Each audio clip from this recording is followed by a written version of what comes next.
어쩌면 작금의 코로나19 사태는 세상의 사태이고 혈과 육의 사태입니다. 우리는 참 거기에 관심이 많이 가 있죠. 관심 많이 가져야 합니다. 그런데 관심이 너무 많다 보니까 우리의 본질적인 싸움이 무엇인가 이런 거 있기 참 쉽겠다 이런 생각이 좀 들었습니다. 제가 정말 주사를 무서워합니다. 지금도 주사반을 보면 아주 식은땀이 납니다. 참고로 제가 공수부대 나왔습니다. 하늘에서 뛰어내리는 것보다 주사가 더 무섭습니다.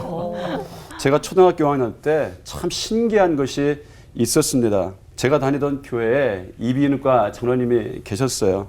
감기 걸려서 그 장로님께 갔는데 약만 주시지 야속하게도 간호사 누님에게 주사 맞으라고 처방을 내리셨습니다. 그런데 주사 맞을 때 이 간호사 누님이 엉덩이만 때리고 주사를 안 놓았습니다.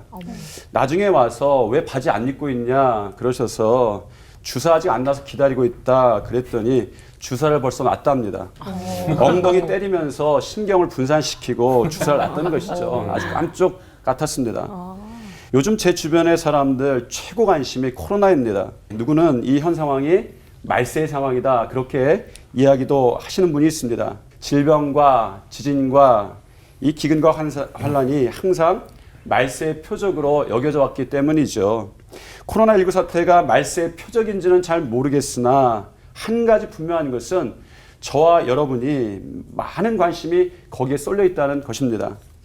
관심 갖는 거 잘못된 거 아닙니다. 그런데 엉덩이 쳐서 신경 분산시키는 것처럼 주사 놓는 거 잊어버리게 하는 것처럼 코로나19로 한 대 맞아서 세상에서 가장 중요한 문제 때문에 더 중요한 영적인 문제에 관심 갖지 못하게 하는 거 아닌가 질문해 볼 필요가 있는 것 같습니다. 코로나19에 정신 빼앗기는 동안에 우리가 빼앗긴 것은 단순히 건강, 경제 문제뿐만이 아닌 것 같습니다. 하나님과의 약속이죠. 이제 회복해야 하는데 그 회복의 중심에 하나님의 약속이 있습니다. 많은 성도들이 헤쳐가야 할 문제가 있음에도 신앙의 무력감에 주저앉아 있는 모습을 우리가 보게 됩니다.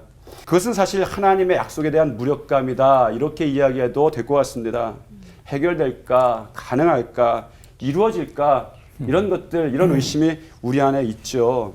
하나님은 75세 아브라함에게 새로운 길을 떠나라 이렇게 말씀하셨습니다.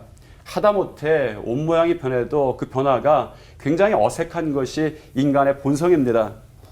여러분 그런데 아는 사람 없는 곳으로 일방적으로 새로운 곳으로 이사가라고 약속 주시면서 언약 주시면서 하나님 말씀하셨습니다. 그리고 주신 것이 약속뿐이었죠. 약속 붙잡고 가다 보니 만나는 곳이 어디였습니까? 광야였죠. 여러분이 하나님의 말씀 따라갈 때에 믿음 따라갈 때에 하나님과 동행한다고 했을 때에도 그때 내 자신이 어디 있는가 발견했을 때 광야에 있다면 하나님 왜 제 자리를 깨뜨리시고 믿음의 여정을 갖게 하시고 이 자리에 오게 하셨습니까? 라고 질문하지 않겠습니까? 솔직히 젖과 꿀이 흐르는 땅이 가나안 땅에만 있었던 거 아니죠. 그렇지 않습니다. 애굽에도 젖과 꿀이 흐르는 땅이 있었습니다. 민수기 16장 13절에 보면 이스라엘 백성들이 광야에서 이 모세를 원망하며 불평하는 장면이 있습니다. 왜 우리를 젖과 꿀이 흐르는 땅에서 이끌어내어서 이 광야로 인도해냈습니까? 이렇게 원망합니다. 왜 삶을 흐트러뜨리고 광야 같은 깨진 인생의 자리에 우리를 데려왔냐? 이렇게 원망하는 것이죠. 솔직히 하나님의 약속에 의존해 믿음의 길을 가도 오히려 기근과 광야를 만날 때도 있습니다. 그래서 그때 그 일방적인 언약에 대한 의심 생기고 그리고 잊기도 합니다. 하나님의 일방적인 약속 불공평하죠. 약속이라는 것이 일방적일 때 얼마나 불공평합니까? 그런데 기억해야 할 것이 있습니다. 그것이 축복이다라는 것이죠.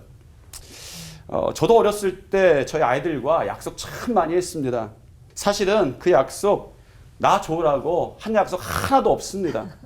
일방적으로 선물 주고 싶어서 정말 사랑해서 힘들어도 그거 해내면 때가 되면 내가 선물 주려는 지들 좋으라는 약속이었고 뭐를 더 해주고 싶어서 하는 약속이었습니다. 하나님의 약속은 일방적이고 불공평한 약속 같지만 주시려고 작정한 하나님의 축복이다. 이렇게 저는 말씀드리고 싶습니다. 하나님이 주시는 것 차원이 좀 다릅니다. 똑같이 젖과 꿀이 흐르는 땅 같아도 다릅니다. 신명기 11장에서 이렇게 말합니다. 내가 들어가 차지하려는 땅은 내가 나온 애굽 땅과 같지 아니하니 하늘에서 내리는 비를 흡수하는 땅이다. 하늘에서 내리는 비를 흡수하는 땅이다. 여러분 궁금하시면 가서 신명기 말씀 또 한번 읽어보십시오. 약속 믿고 가면 그 땅 분명하게 만나게 되어 있습니다. 주시려고 작정하신 약속이기 때문에 믿고 가면 무조건 만나게 되어 있습니다. 여러분 그동안 코로나19 광야 지나왔습니다. 여러분의 삶에 여러 가지 어려움과 힘든 것들 문제 있었죠. 그러나 우리 약속 붙잡았지 않습니까? 분명히 약속의 땅, 하늘에 내리는 비를 흡수하는 땅 여러분이 만나게 되실 줄 믿습니다. 다 같이 기도하시겠습니다. 하나님, 어려운 시대를 지납니다. 참 광야 같습니다. 하나님의 약속 믿고 주시려고 작정한 축복 믿고 인도하시는 대로 따라가게 도와주시옵소서. 예수님 이름으로 기도드렸습니다. 아멘. 아멘. 저는 지금 잠시 아브라함이 되어봤습니다. 아브라함이 되어봤더니 그 당시 나그네에다가 자식도 없었죠. 그리고 가라고 하시는 대로 가봤더니 그곳에 내 아내는 또 그건 아니다 또 이런 말씀을 하시고 갈수록 불안하고 어둡고 아닌 것 같고 이런 그 불안한 느낌이 지금의 코로나 시대가 좀 비슷한 느낌이다라는 그런 마음이 좀 들거든요. 맞습니다. 요즘 같은 코로나 시국에도 그 복의 근원이 될 거라는 바로 그 언약, 그 언약이 내 것이 되게 하려면 어떻게 해야 되는지 우리 전창희 목사님 좀 알려주십시오. 아까 말씀드렸던 대로 저는 언약이 우리에게 어떤 멍해를 준 것이 아니라 하나님께서 우리에게 미래의 꿈을 심어주신 거라고 생각을 해요. 그러니까 많은 사람들이 꿈을 꾸는데 그 사람들이 모두 다 꿈을 이루는 것은 아닌 것 같아요. 왜냐하면 대가를 치르는 사람들만이 꿈을 이루는 것 같습니다. 근데 그런 대가가 우리에게 때로는 어두운 시련을 지나는 것 같은 터널을 지나는 것 같은 그런 때가 있어요. 그때 가장 힘든 것이 기다림인 것 같아요. 언제? 특히 아브라함 때처럼 언제? 중요한 것은 꿈을 이루는 사람들은 그 대가를 치르는데 그 기다림의 시간을 결코 낭비하지 않는다는 거예요. 특별히 저는 이 기다림의 시간 동안에 기도가 굉장히 중요한 것 같아요. 기다리니까 내가 하는 것이 아니라 하나님이 이루시는 것을 기다리니까 할 수 있는 것이 가장 큰 무기가 기도인 것 같아요. 그래서 저는 어떻게 하나님의 언약을 나의 것을 할 수 있습니까? 기도가 바뀌어져야 된다고 생각을 해요. 우리 아까 얘기했던 대로 하나님 되게 해주십시오, 소유하게 해주십시오 이런 기도가 아니라 하나님 사용해 주시옵소서. 예를 들면 경제 회복되고 부자 되게 해주십시오 이런 기도 끝나는 것이 아니라 하나님 그거 사용하겠습니다. 나를 그렇게 좀 만들어 주십시오. 꿈이 있는 거잖아요. 그거는 하나님이 그런 자녀들에게 언약을 반드시 이루어 주신다 라고 저는 생각합니다. 그래서 이 꿈을 이루고 언약을 이루는 가장 좋은 방법은 일단 구체적으로 한 가지 기도부터 바꿉시다. 기도. 네, 그렇게 말씀드리고 싶습니다. 아멘.